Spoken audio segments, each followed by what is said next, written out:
دوستای عزیز سلام علیکم. خوبین؟ سلامتین؟ جورین؟ بخیرین؟ امیدوارم که شما خوب باشین. خوش آمدین شما دمی ویدیوی از مو دیگه مو اینجا هم دیارم قدابه السنا اینجا سالنی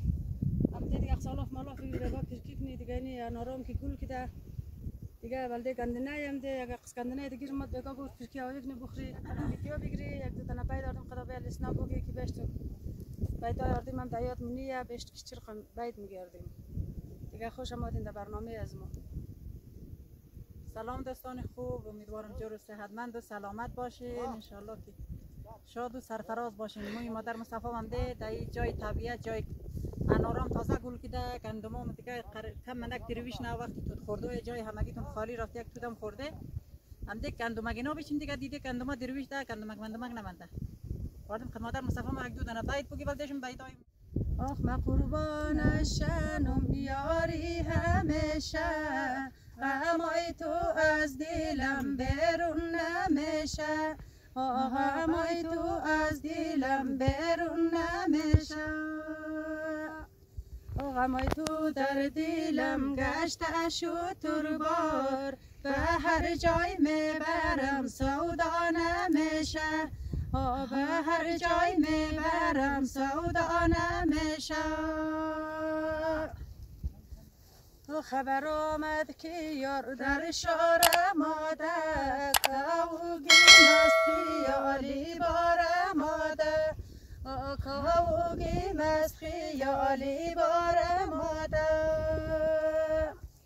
برین یاری مرا اشار بیارین تسلای دلی اوگار آماده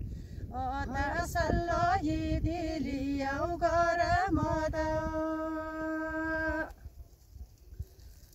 خداوندا از غریبی جای ما دلی هیچ کس نمیسازه برای ما دلی هیچ کس نمیسازه برای ما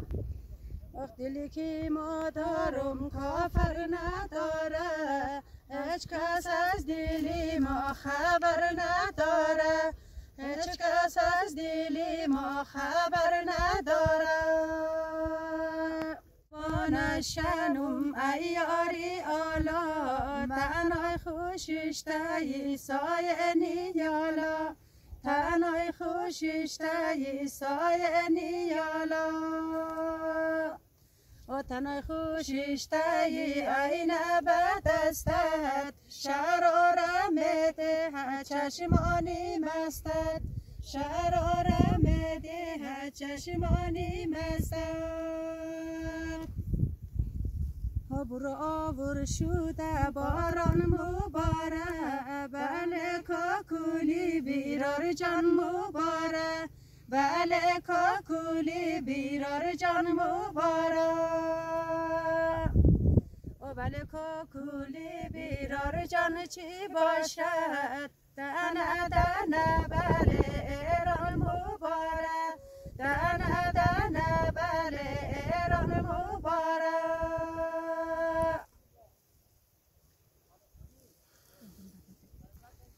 گندم ده گردی گل دانه کرده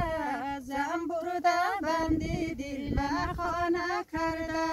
زنبور ده بندی دل خانه کرده زنبور ده بندی دل خانه غزنی مرا تاویل ده بندی خانه کرده مرا تاویل ده بندی خانه کرده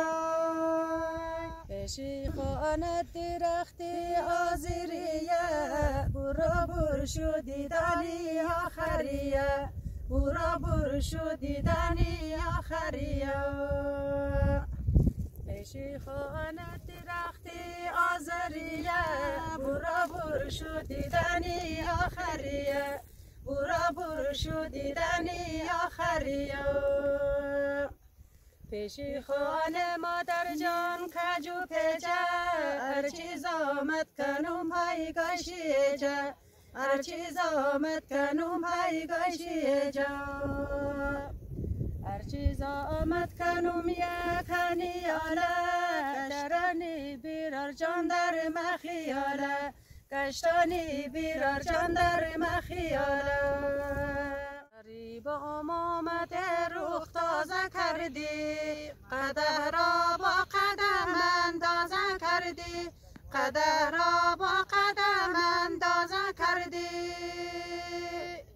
آخ تو کی پوشیده ای رختی عروسی نکش سرمکی داغم تازه کردی نکش سرمکی داغم تازه کردی کجای بویی ایرانی ما کجای دستی ما پیشانی ما کجای دستی ما پیشانی ما اخ کدام عرفی بدی تو نگفتم بسازد قسمت و پیشانی ما بسازد قسمت و پیشانی ما